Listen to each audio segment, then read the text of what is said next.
Hello, everyone, and welcome to another in the series of Change Your Game with GTD podcasts. I'm Todd Brown, and I'm here as always with Robert Peake. Hello. Our goal in these podcasts is to provide you support as you optimize your ways of working, increase your productivity and your effectiveness, and reduce your stress levels with the help of the Getting Things Done methodology. And Robert, when we were sort of kicking ideas around before we hit record, and we should probably just say we are here in lockdown, both you and I here in the United Kingdom, like much of the world. One of the topics that came up and seemed to resonate was this idea of dealing with things that aren't so much tasks to do. We would call them open loops that have to do with, well, I need to email him, I need to call her, I need to post that to my Slack channel, whatever it is. But things that we detect in our lives that are incomplete, in the sense that we have some emotional investment in them, or the open loop feels like it's something that has to do with our emotional lives. Do you have any examples come to mind of situations like that in your own world, in your own experience that No, GTD's helped not with? really at all. I find I'm generally pretty devoid of emotion and emotional content in my life. I'm kidding. Yes, absolutely. It goes with the territory and it goes with being human. I think that's really one of the first things to acknowledge and recognize, right? Is that when you have a whole life system, you really are dealing with all aspects of your life. And so for me, yeah, there's a lot of circumstances in my life that I've navigated using the GTD methodology, big and small. And that's one of the fascinating things about, again, a whole life system, is that it's not just top three things. Sometimes it's the little annoying things the small size emotional content that can actually be quite draining as well, or really needs appropriate attention, which is what the GTD system provides for me. So yeah, I can think a lot of examples, and I think as I kind of try and bump up and look at what do they have in common, or what does my behavior in relation to them have in common. This question, someone was saying, does it really just boil down to outcomes and actions? And in a way, yes, but I think there's some subtlety to that. So for me, recognizing that I don't necessarily have control with a capital C, which is certainly something that's been underscored by current circumstances, right? The lockdown. But that I do have choices in relation to that give me a feeling of being in control has been hugely helpful. So whenever there is emotional content, sometimes that can be adjunct to your desired outcome. Like you have a desired outcome, but there's some emotional content about getting there. And sometimes the emotional content really can indicate that there needs to be a desired outcome. That it in itself is something that needs to kind of be resolved. So how you think about desired outcomes, right? Does it just come down to an outcome? Does it just come down to deciding what's true for you? Well, no. Not in the literal sense of it's just the outcome, and now put the emotions aside and march toward the outcome. I think for me, a lot of the times, relating to the difficulty itself can be an outcome. I don't know, what have you found? You've been around for more than a year or two in this world. I'm sure you've had your share of ups and downs. What's helped in the method for you? The gray hairs are real, yes. Yeah, I mean, I'm reminded of some things that have happened in the work that I've done. One instance in particular, in a seminar group where someone had recently been bereaved, someone very close to them, and there was a moment in the seminar where you could feel, first off, it was an act of incredible bravery, I think, for this person to bring it up in this sort of group environment. But there was a moment where you felt like, okay, you could see, I could see in her eyes, it was weighing on her heavily. It was very, very fresh. It was something that had happened recently, and she and she was sort of awash in it. She was awash in the emotion of it. And as a trainer in those moments, I mean, the last thing you want to do is say, okay, what's your next action, right? I mean, I think you need to be sensitive to what's going on. And so there was I just let her talk about the situation for a minute or two. And then I think what I said at the time was some flavor of, I understand that that's incredibly difficult. And ultimately, what you would really like is that the desired outcome were that this is not true, right? That person is not gone. That person is still in my life. And there's got to be an awful lot that's kind of tugging on you, saying, well, do you want to talk about how I want the world to be different? That's what I want to be different. I want this person back. But what I encouraged her to do is to think about if uh, is there something that you think you want to do about it? And it took her a minute, and obviously I wasn't going to push this hard, but what she came up with was she wanted to get in touch with her siblings because they were going to do something um, by way of creating a memorial. And I think they were talking about doing something that was going to be digital. This was her idea. And so while on the one hand, what went on, I think, in that moment was that her realization flipped slightly to, no, I can't have the world different in the way that I would really desperately like it to be different. But what I can do is I can do something. I'm not totally powerless in the face of this. And I've thought about that often in the time since, that there is, we talk, and you and I've talked a lot about what does a good desired outcome look like. Well, a good desired outcome, David Allen would say, is something that's 51% believable. And if you've lost someone in your life, getting them back is not 51% believable. But that doesn't mean that you're powerless. There are things that you can do that I guess, without getting too philosophical about it, I believe very deeply that we are ultimately productive beings, and that one of the things that we do is make changes in our world. And in moments like that, I guess I would encourage people to think that, the fact that you've lost someone, or the fact that someone's not well, and it's a difficult situation, that doesn't mean you're completely powerless, and to explore that and see if it might help. I don't know. Does that resonate at all with you? Does that bring It up really anything? does. Yeah, that's an incredibly powerful story. I think that's just a great example of sensitively using the GTD model to create some sense of being able to direct yourself positively in a difficult time.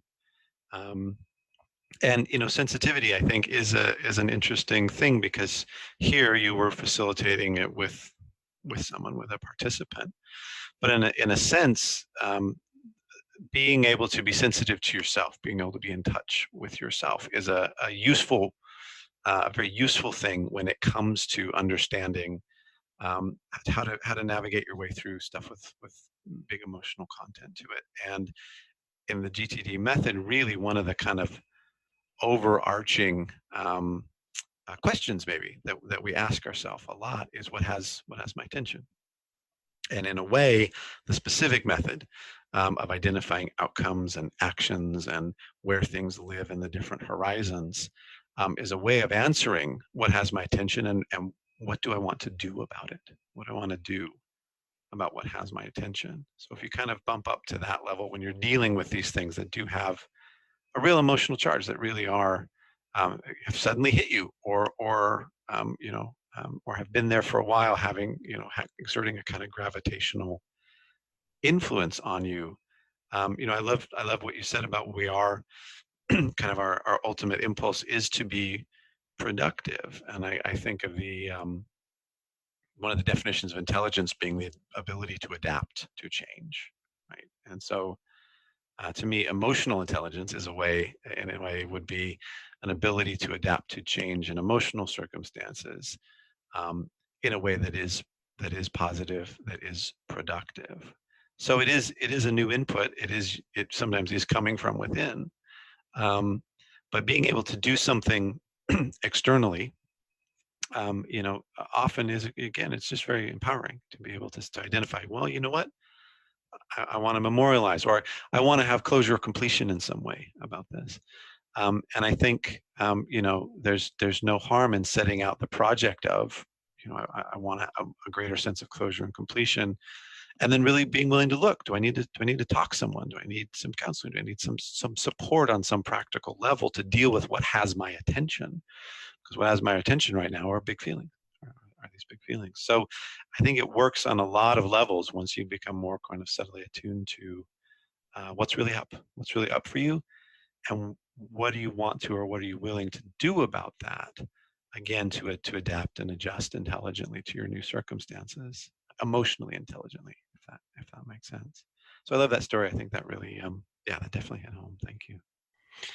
I'm also thinking, let's flip this on its head a bit. I mean, Mm, we're in much of the world is in very difficult straits, and there's a lot going on out there. But let's flip it around and talk about um, what goes on in, as it were, in your GTD world when really positive emotions pop up, right? Or things that generate joy, things that generate that generate kind of real excitement, real passion, whatever it is.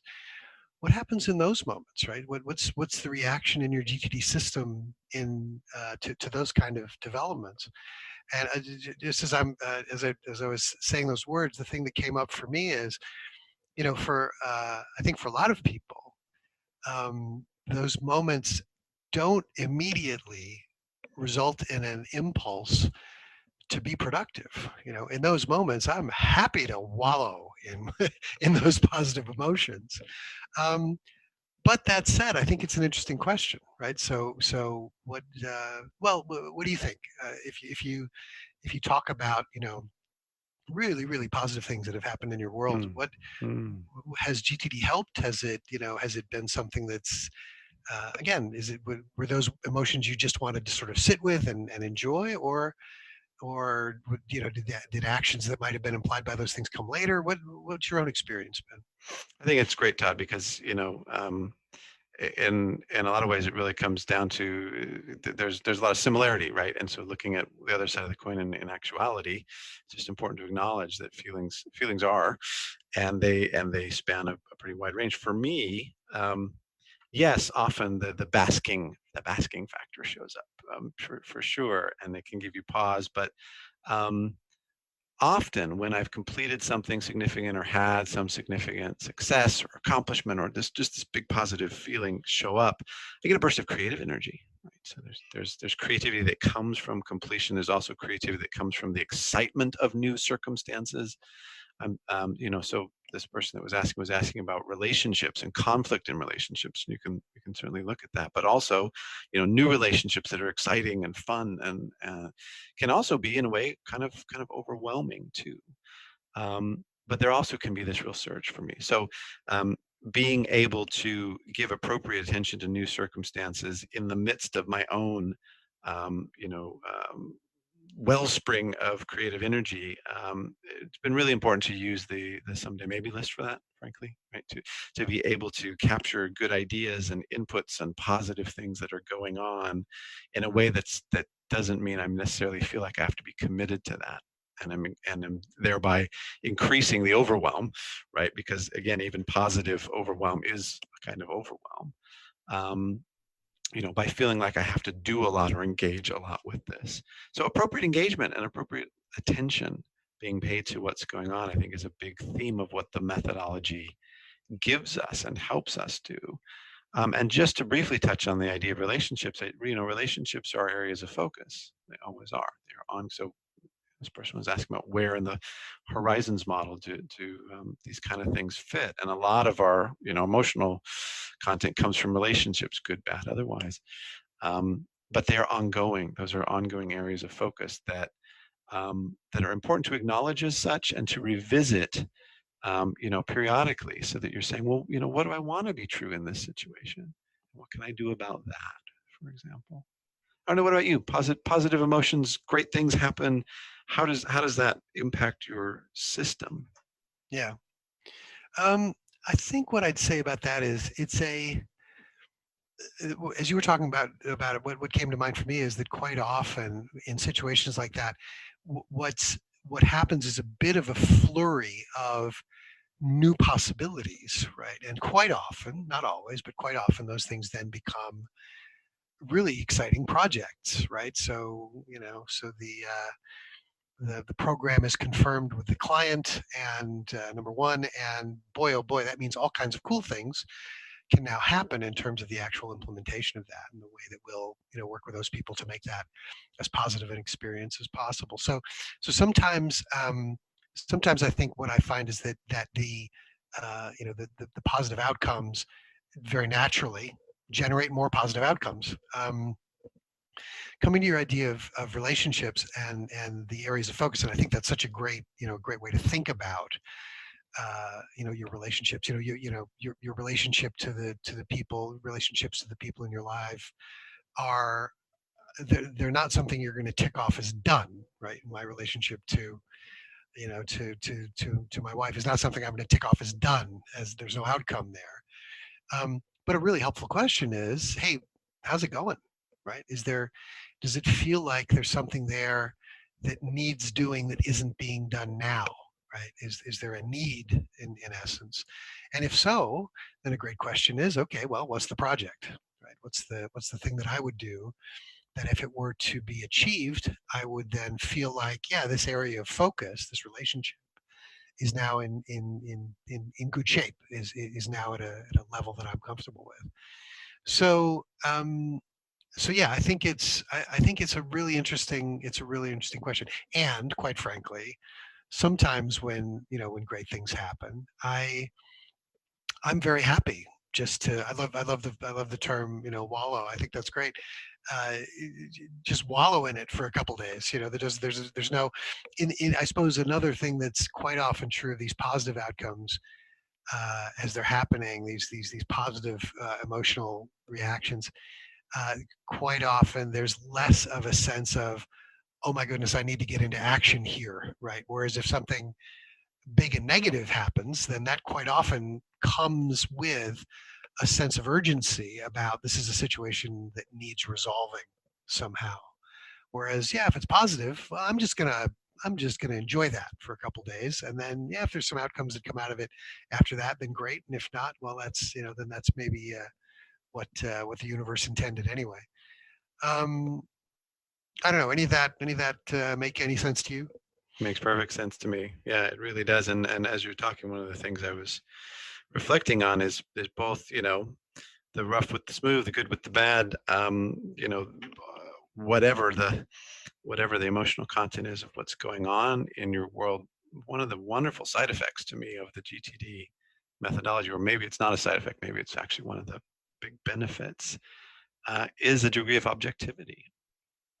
David often says, you work, but you are not your work, right? And so when something comes through, literally good or bad, being able to look at it from the point of view of, well, what has my attention, what's up, and what do I want to do about that in relation to that, immediately kind of pulls you out of I am this thing into I am someone that can respond to this thing.